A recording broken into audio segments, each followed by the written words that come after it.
William Sturkey tells the interlocking stories of the black and white residents of Hattiesburg, Mississippi, from its founding in 1880 through the civil rights movement of the 1960s. Black men and women, many of whom had come to the city for economic opportunities in the sawmills and other businesses, built a vibrant community centered on the Mobile Street neighborhood. Using the strong organizations they had developed under segregation, they were able to work together to dismantle Jim Crow.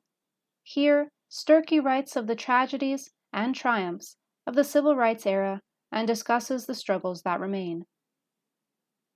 Hattiesburg, an American city, in black and white, by William Sturkey.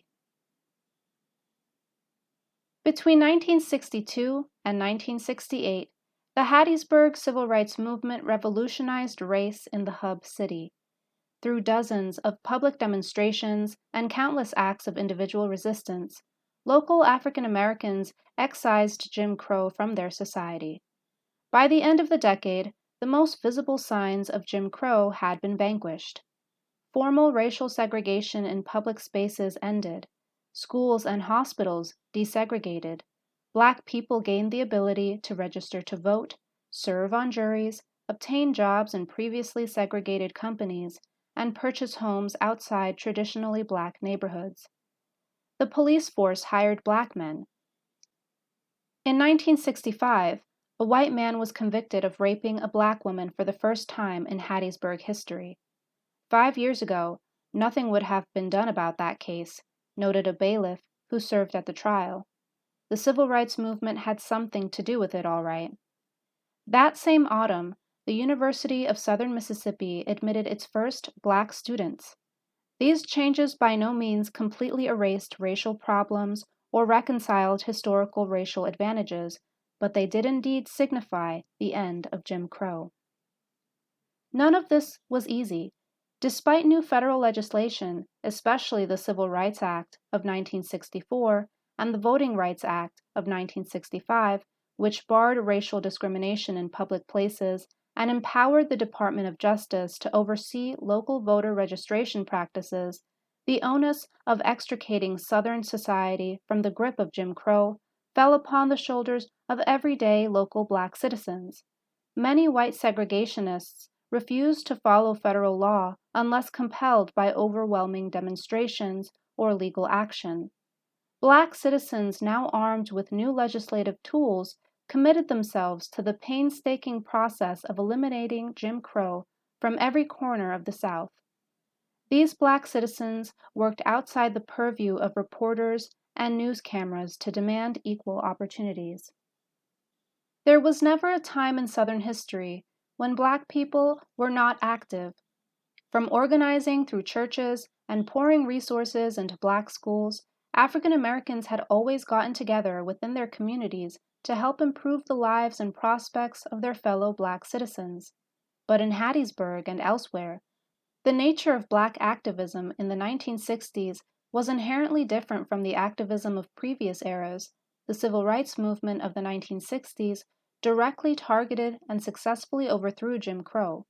In this regard, although historians have argued for broader conceptualizations of the civil rights movement beyond the 1960s, local black activists engaged in 1960s-era protests typically consider the activism of that era distinct.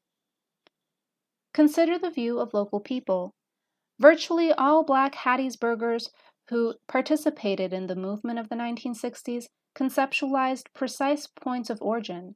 In later describing the movement, local activists such as Victoria Gray and Daisy Harris Wade used language such as, by the time the movement came, and when this movement started in 1964, respectively, definitively positioning the beginning of their movement in the 1960s. To Daisy Harris Wade, the movement began on a specific day, Hattiesburg Freedom Day, on January 22, 1964. For Victoria Gray, the movement began when she started working with SNCC activists in the spring of 1962. To local participants, the wave of extraordinary activism of the 1960s constituted a distinct civil rights movement. This does not mean that they did not recognize the movement of the 1960s within the broader context of local Black community organizing traditions. Virtually, all leaders in Hattiesburg's civil rights movement cited the importance of earlier institutions and communal values that predated the 1960s. Some cited Eureka High School, others pointed to the Black business community. All noted the churches. When Victoria Gray was a high schooler in 1945, she wrote an essay about the influence of the local Black business community in shaping, as she wrote, my decision of what I wanted to do in life. In a 2002 interview, Gray continued to credit lessons passed down by her grandfather and neighbors that helped shape her worldview.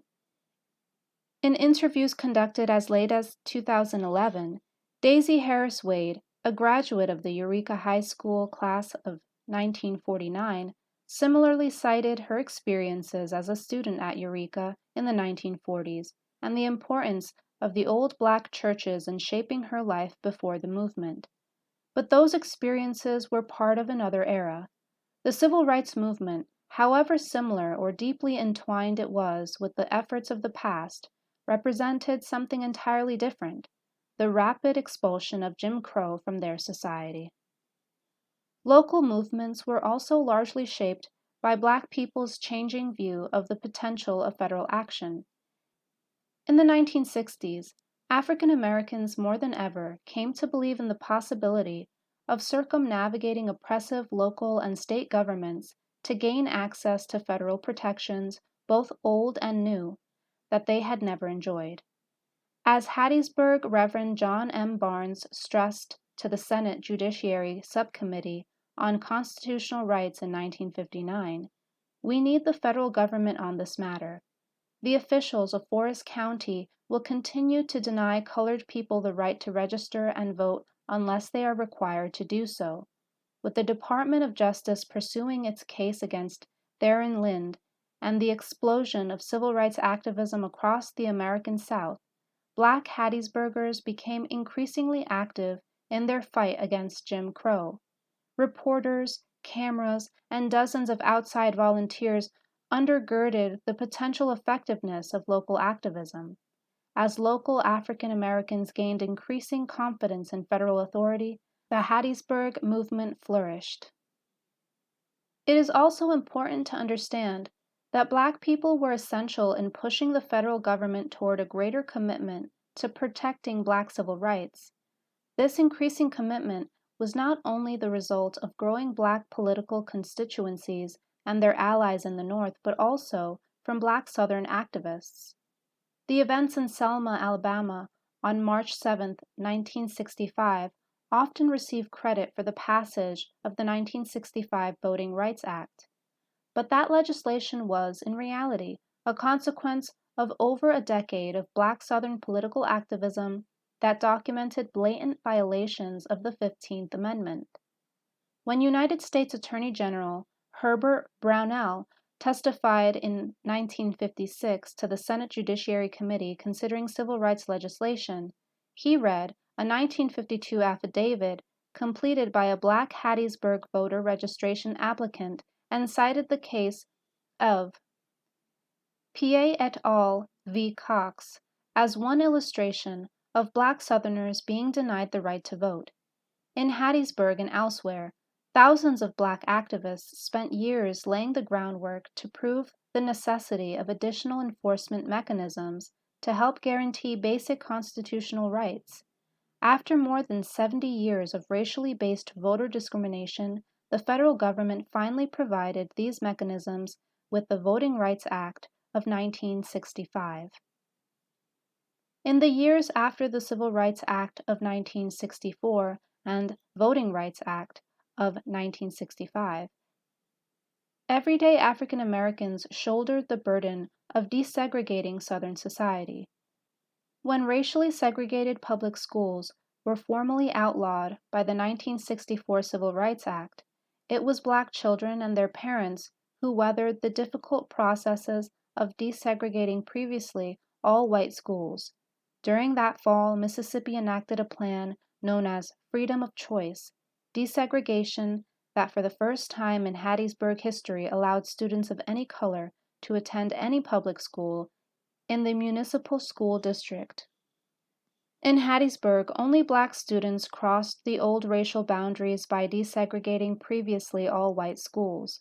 This was a risky and challenging maneuver for black families who faced job loss, social ostracism, violence, and any number of informal economic sanctions. For the students themselves, this was at times a harrowing experience, noted Daisy Harris Wade's son Anthony, who desegregated one of Hattiesburg's public schools as an 8th grader in 1966. Black youths experienced daily harassment from both peers and teachers. Glenda Funches, a former Hattiesburg Freedom School student who entered a previously all-white school in 1967 at the age of 13, remembered regular chants of the N-word and white children who refused to sit at lunch tables with black students. There were countless acts of racially based harassment and humiliation. Funches recalled one such incident in which her white peers destroyed an essay she wrote for class because the paper focused on Martin Luther King Jr. In another episode, a white girl who sang in the school choir one day broke into tears because, as she explained to the choir director, "My parents are coming, and they're going to see me standing next to Glenda." Tormented, attacked, and isolated, young black children endured the difficult process of pioneering school desegregation. Because of these challenges at the beginning of the 1966-1967 academic year, fewer than 3% of black Mississippi public school students were attending previously segregated white schools. Freedom of choice remained until 1969, when the United States Supreme Court decided in Alexander v. Holmes County to order Mississippi to develop alternative plans for desegregation. Many white families responded to school desegregation by moving to suburbs or enrolling their children in predominantly white private academies or parochial schools that were supported by state-funded tuition grants. In Hattiesburg, the Citizens Council first announced its plan to form an all-white private school in the summer of 1965.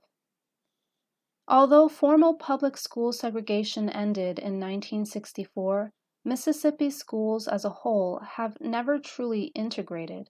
As late as 2015, Mississippi had 44 active school desegregation cases pending with the Department of Justice.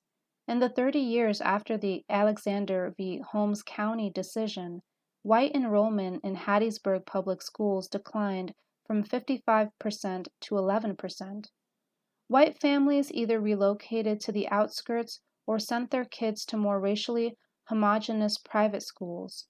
As of the 2017-2018 school year, African Americans comprised approximately 91% of students enrolled in the public schools of Hattiesburg, a metropolitan area that is roughly 68% white. There is no reason to expect that Hattiesburg area public schools will ever represent the racial demographics of the local population, but they are at least desegregated and provide black students with an opportunity to finish high school.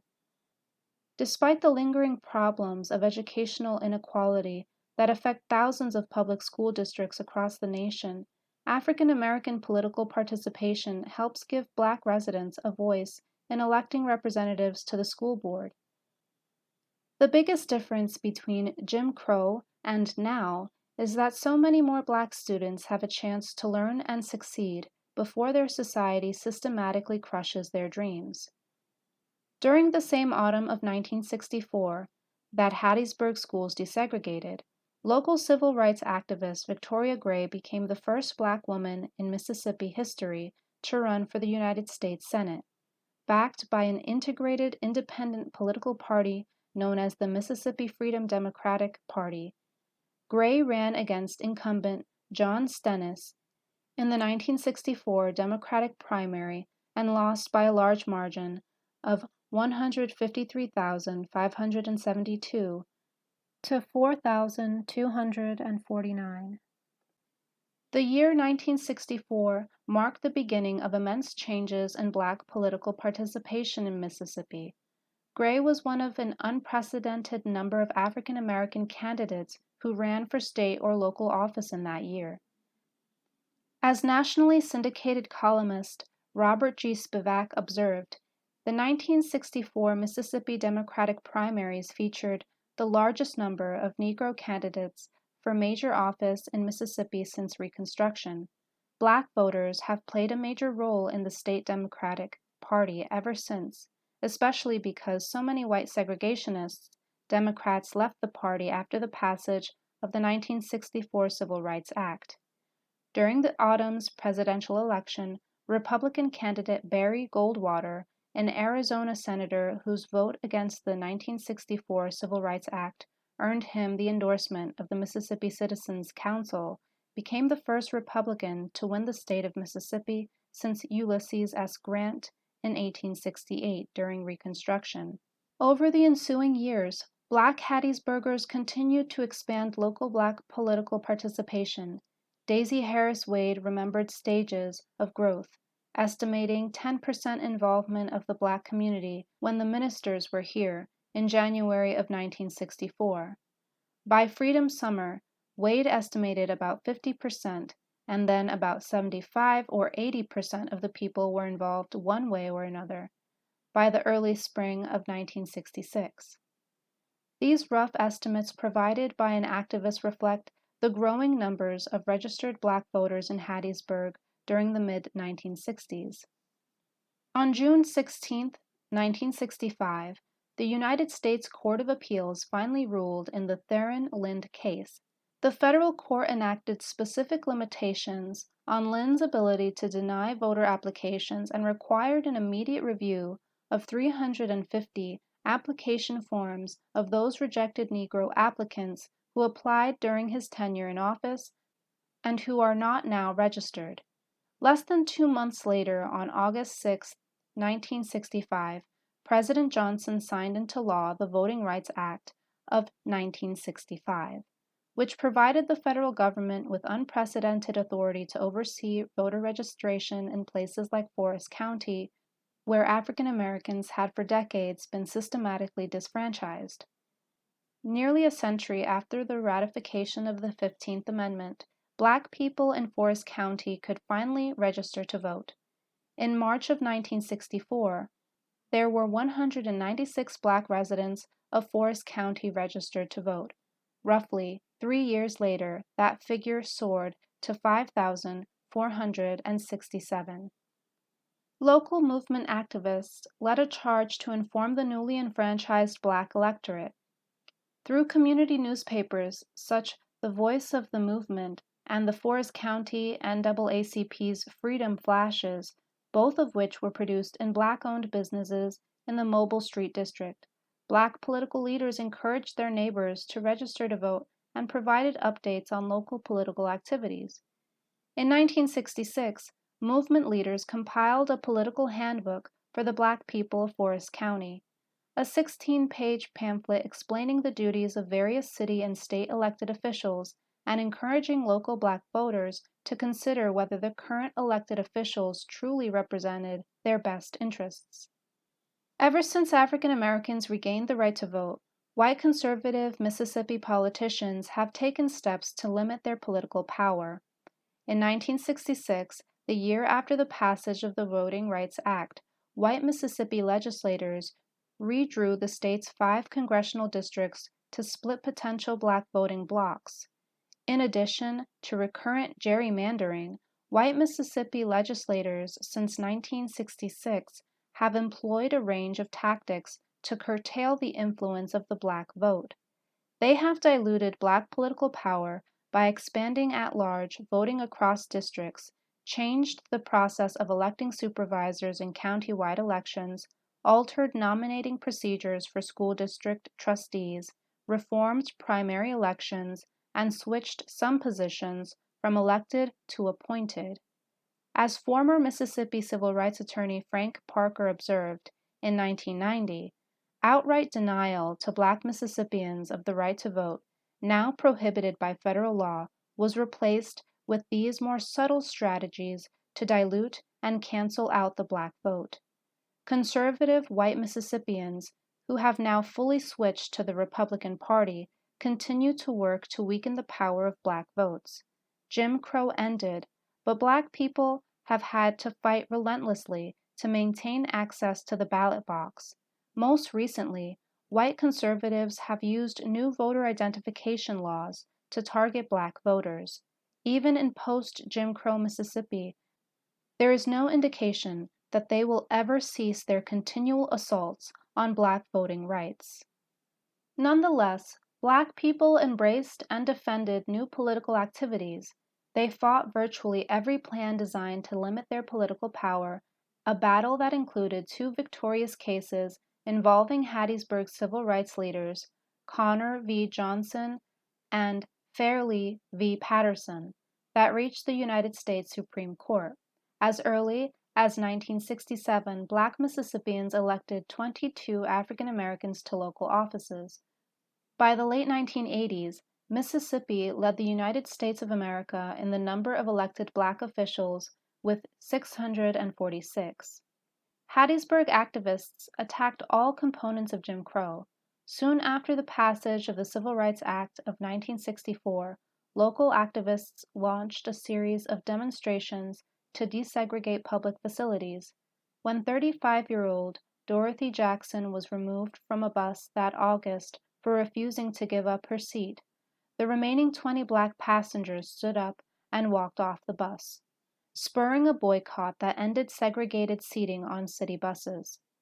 2 days later, a half-dozen Freedom School students and their teacher strolled through town during an impromptu desegregation tour.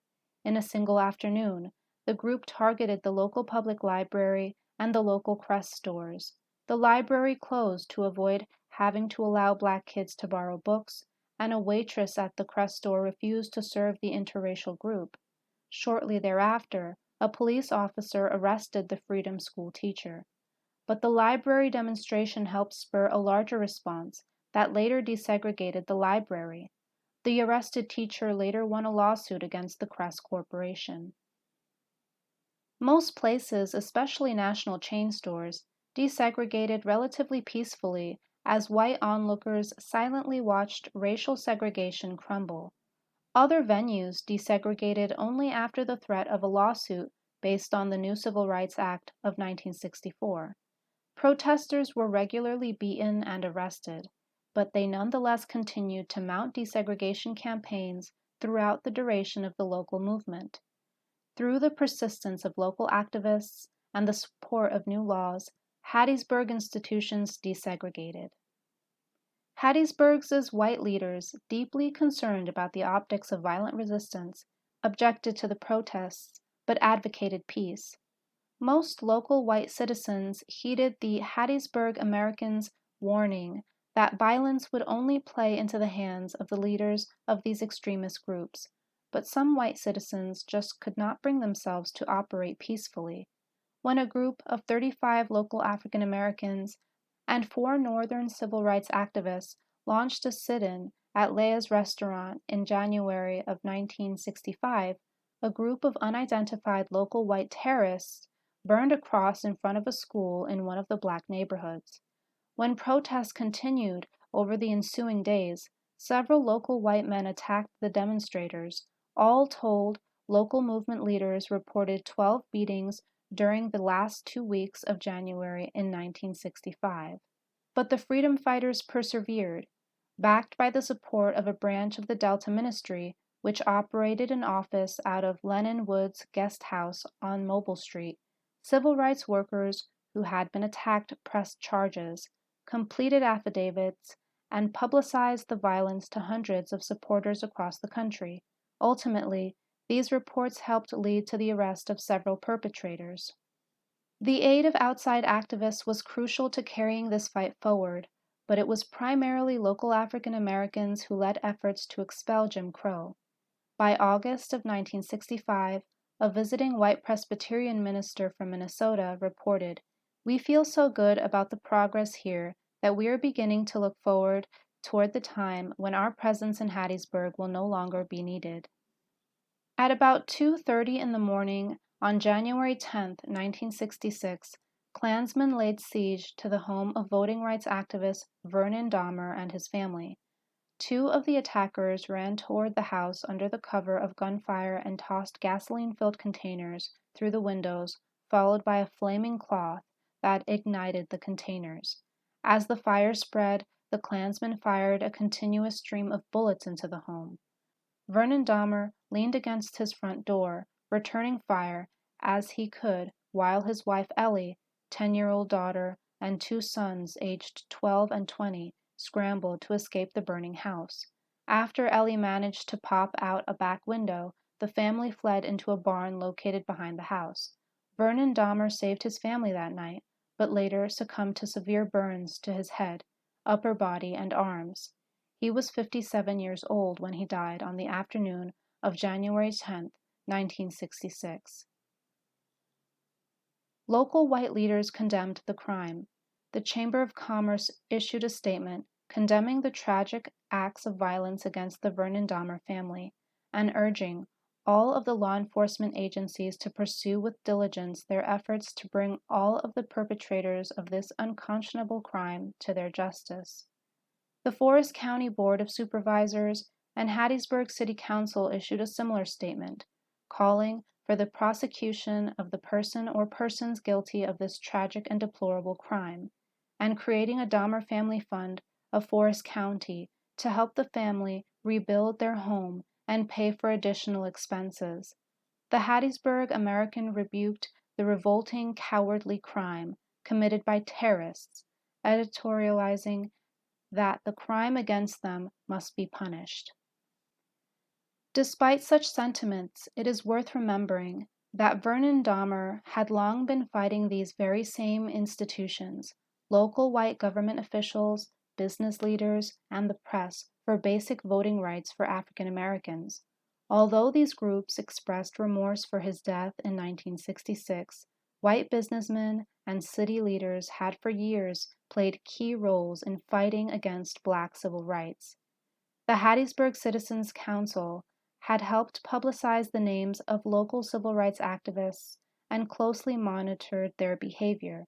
Led by the city's elite white citizens, the local Citizens Council had been responsible for framing Dahmer's friend and ally, Clyde Kennard, 6 years earlier, and had for years been working to suppress Black activism to protect white supremacy. The longtime enemies of civil rights activists shared a level of complicity in all attacks against activists. It certainly did not help that the Hattiesburg American published Dahmer's home address in the newspaper after his son applied to register to vote. Local white leaders had not operated on the side of Vernon Dahmer and his allies. Only after his death did they publicly demonstrate sympathy toward him and his causes. Black people always bore the burden of the sins of their oppressors. Nonetheless, Vernon Dahmer's death signaled a sea change in the local movement. Just 2 days after Dahmer's murder, the Hattiesburg American published a 15-point list of requests submitted by local African American civil rights leaders. These included hiring more Black police officers and firefighters, appointing African Americans to the school board, immediately desegregating all public facilities, fully complying with the 1965 Voting Rights Act, providing equal access to health services, adding paved curbs and new street signs to Black neighborhoods, and using courtesy titles toward African Americans in the local press. There were no definitive deadlines for meeting these requests, but the goals of Black activists received unprecedented attention in the local media and from city officials. The Chamber of Commerce called a special meeting on January 12th to discuss the requests and formulate a plan to raise money for a reward leading to the apprehension of Dahmer's killers. 17 days after the Dahmer murder, the Chamber of Commerce actually held a meeting with local Black leaders, including two of the original plaintiffs in PA et al. V. Cox, to talk about grievances. Not all issues were resolved, but each attendee signed a statement declaring that the gathering was held in an atmosphere of friendly mutual respect and understanding. When white Hattiesburg leaders wavered on responding to these requests, African Americans mobilized to aggressively pursue their goals. Beginning with a march on the morning of Dahmer's funeral, more Black people joined the movement than ever before. At the death of Mr. Dahmer in '66, the numbers grew, remembered Daisy Harris Wade. I would say about 75 or 80% of the people were involved one way or the other. As one of the last few remaining clergy from the Delta ministry reported in March of 1966, the work here in Hattiesburg has fallen mostly into the hands of the local people now. In the months and years to follow, local African Americans expanded their voter registration campaigns and sit-ins to include protests designed to completely expel racial segregation from their society. In 1967, they executed a widespread boycott that successfully pressured downtown stores to hire more African Americans. They also secured federal funding from the National Office of Economic Opportunity to run 8 Head Start centers that provided local Black women with good jobs teaching young African American students. Black community activism did not operate entirely without conflict. In fact, the boycott of 1967 was supported by a militant group known as the Spirit that formed in the wake of Vernon Dahmer's murder. The members protected local Black churches and NAACP officials, but also helped enforce the boycott by issuing warnings to any Black person who shopped in a white store. Additionally, the local NAACP experienced regular infighting that led to the expulsion of several of its leaders. Some local NAACP members believed that working-class activists had been excluded from the process of formulating the requests sent to white city officials. Even in their differences, however, Black people overthrew Jim Crow, ending the systematic racial segregation and disfranchisement that had for so long limited Black life in Hattiesburg. In 1968, the state of Mississippi charged 11 Klansmen with murder and/or arson for their involvement in the death of Vernon Dahmer. The terrorist who murdered Dahmer belonged to a sect of nearby Klansmen led by a violent and deranged white supremacist named Samuel Halloway Bowers. Prior to the 1964 Freedom Summer, Bowers warned his followers, "The events which will occur in Mississippi this summer may well determine the fate of Christian civilization for centuries to come."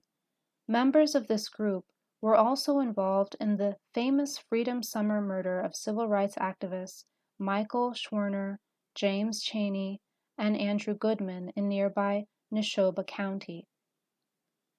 It was later discovered that Bowers ordered the murders of both Michael Schwerner and Vernon Dahmer as part of a campaign of guerrilla terror designed to stymie civil rights activism in Mississippi. In 1967, Bowers was one of 7 Klansmen convicted of federal charges for conspiring to violate the civil rights of Schwerner, Chaney, and Goodman.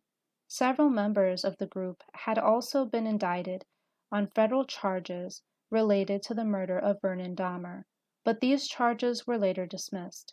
Nonetheless, these federal indictments represented the first time that Mississippi Klansmen had been charged or convicted for anti-civil rights violence. The federal government was finally working to do something to protect Black people from racialized violence in Mississippi. The local indictments of murder and/or arson represented an unprecedented commitment by the state of Mississippi to prosecute Klansmen who attacked civil rights activists.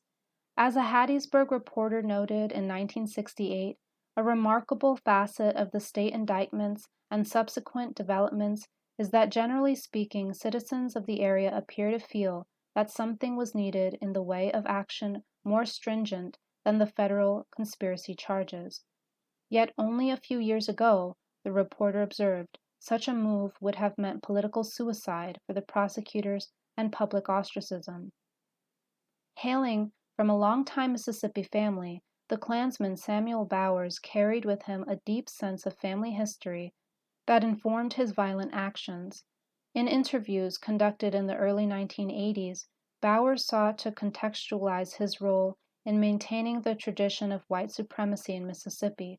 According to Bowers, his great-grandfather had been a Confederate soldier who engaged in night riding in order to recover Southern civilization during Reconstruction. Representing the next generation was Bowers's grandfather, Eaton J. Bowers, the Gulf Coast lawyer who in the 1890s served as general counsel of the Gulf and Ship Island Railroad for the Pennsylvania Joseph T. Jones. Labeling his grandfather outstanding and brilliant, Bowers cited his role in helping establish the Gulf and Ship Island Railroad as part of a pattern in American history between a responsible carpetbagger movement, which I say was represented by Captain Jones, and the G&SI Railroad, that allowed for Northern and federal economic involvement in the South as long as white Southerners were allowed to hold the black people down. When Bowers became concerned that Northerners were no longer upholding their end of the bargain, he launched his violent crusade to maintain white supremacy, or in his words, to preserve Christian civilization. With the help of a Klan informant and the FBI, local prosecutors managed to secure the convictions of 4 men involved in the Dahmer murder. This did not include all the perpetrators. It is unknown exactly how many people were involved, but the original complaint filed by the FBI included 14 names. Local prosecutors were constantly challenged by racially prejudiced jurors and witness and jury tampering by Klansmen. Moreover, it is fair to question their commitment to justice. None of the convicted men served more than 10 years in prison. Each was released early. Between 1967 and 1970, Samuel Halloway Bowers was tried 4 times without being convicted. During the May 1968 trial, a single juror blocked conviction after 22 hours of deliberation, resulting in a mistrial. Bowers did serve time in federal prison for violating the civil rights of the other people he helped kill, but he remained free for some 32 years after the murder of Vernon Dahmer. After years of various efforts to reopen the Dahmer case, Bowers was finally tried and convicted in 1998 at the age of 74. It shows that Mississippi has changed, reflected former Freedom School student Glenda Funches after the conviction in 1998. Today, Mrs. Funches is a civil rights attorney in downtown Hattiesburg. The historic Mobile Street neighborhood still sits in the shadows of downtown Hattiesburg. On most days, the neighborhood is an empty shell of its former self. The ravages of natural disasters and neglect have taken down most of the buildings. The flood of 1974 inundated the entire neighborhood and displaced thousands of people. Subsequent rains, winds, and other adverse weather events have eroded much of the neighborhood. In 2013, a tornado tore through the Mobile Street district, taking down the neighborhood's tallest structure, a 107-year-old 3-story building, and causing major damage to the now abandoned Eureka High School and the old 6th Street USO, which is now an African American military history museum. The rest of the neighborhood is filled with empty patches of grass where other buildings caught fire, flooded, or collapsed, and were never rebuilt. Mount Carmel Baptist Church still stands proudly on the corner of 7th and Mobile, right across from where Gaither Hardaway ran his grocery store. Its congregation, however, has since moved. Mount Carmel now meets in what used to be a white church. True Light Baptist was similarly moved into a former white church that was vacated when its congregation moved into a church farther from downtown. Ironically, the black congregations now meet in buildings left vacant by those who left to get away from them. St. Paul Methodist remains in place to this day, filled with a proud congregation that does much to remember the church's history. Not everyone knows the significance of the names etched in the church's stained glass windows. The writing on one of those windows reads, "In memory, Turner Roger Smith and Mammy Grove Smith, by children." Hammond Smith passed away in 1985 at the age of 90. His brother Charles had passed years earlier, in 1971 at the age of 79. In today's South, Hammond and Charles Smith probably would not live in that black community, nor would they even own their stores. Most likely, they would work at the Hattiesburg Clinic or a local pharmacy and live in one of the town's more prominent areas.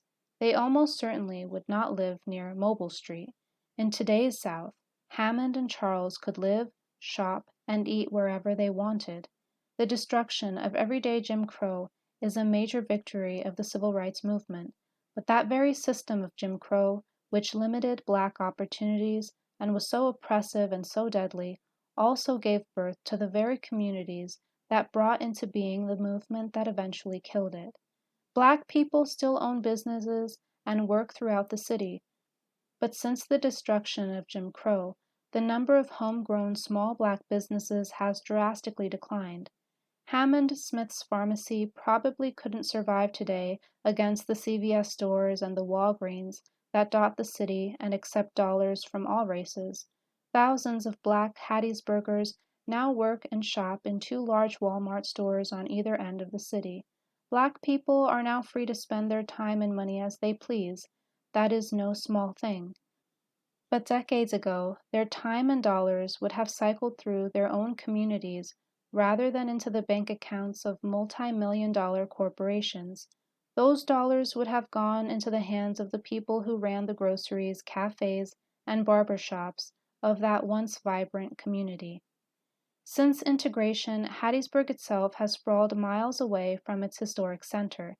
Thousands of residents, both white and black, have packed up their lives and moved away from the core. Commerce flowed. Some of America's largest chain stores now dot Hardy Street for miles beyond the old city core.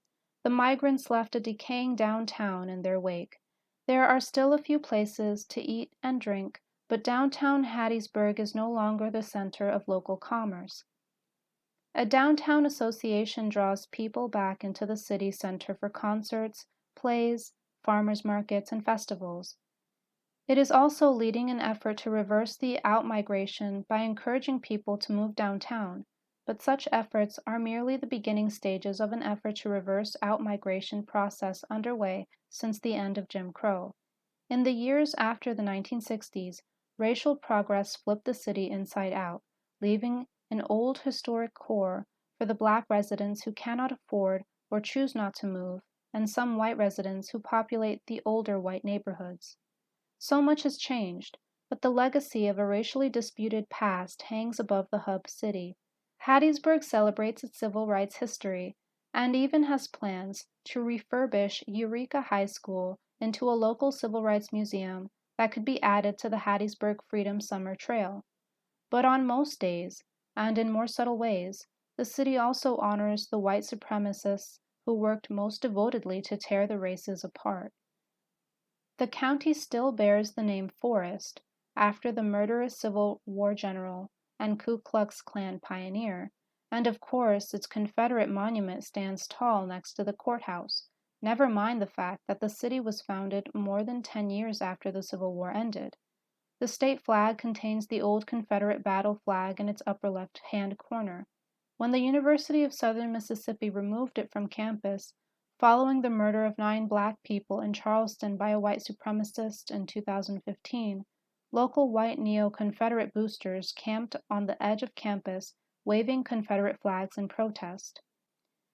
One of them was a former member of the Citizens Council in the 1960s. It is hard to take seriously his cries of heritage, not hate, when you know he belonged to an organization that sponsored racial terrorism. At the very least, Mississippians' refusal to remove Confederate flags and monuments represents the privileging of one people's heritage over that of others. It also signals the assurance that this seemingly eternal struggle over race will continue to pollute the lives of millions to come.